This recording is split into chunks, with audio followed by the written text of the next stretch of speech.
இப்போ ஒரு சேல் டீட் ரெஜிஸ்டர் போது வந்துட்டு ஒரு ப்ராப்பர்ட்டியோட ஆக்சுவல் ரேட்டை வந்துட்டு அதுல மென்ஷன் பண்ணுமா, இல்ல வந்துட்டு கவர்மெண்ட் வேல்யூ வந்துட்டு மென்ஷன் பண்ணி சேல் டீட்டை வந்துட்டு கம்ப்ளீட் பண்ணுமா?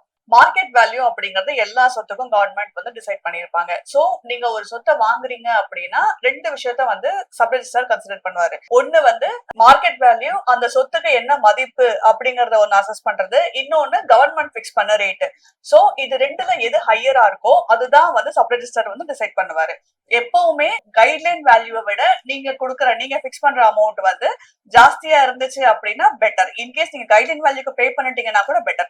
ஆனா நீங்க கம்மியா பே பண்ணிட்டீங்கன்னா தான் உங்களுக்கு அந்த டாக்குமெண்டே சப் ரெஜிஸ்ட்ரார் ஆபீஸ் வந்து வெளியே வராது. சோ அவங்க வந்து பெண்டிங் போட்டுடுவாங்க. நீங்க அதுக்கப்புறம் மிச்சம் டெபிசிட் அமௌண்ட் பே பண்ணி நீங்க வெளியெடுக்க அந்த உங்க டாக்குமெண்டை வெளியெடுக்கிற மாதிரி இருக்கும்.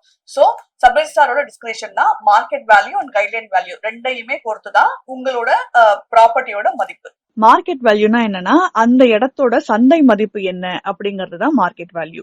கைட்லைன் வேல்யூனா என்னன்னா கவர்மெண்ட் அந்த இடத்துக்கு என்ன மதிப்பு பிக்ஸ் பண்ணிருக்காங்க அப்படிங்கிறது தான் வந்து கைட்லைன் வேல்யூ. நிறைய கேஸ்ல என்ன பார்ப்போம் அப்படின்னா மார்க்கெட் வேல்யூ கைட்லைன் வேல்யூவை விட எப்பவுமே ஜாஸ்தியா தான் இருக்கும்.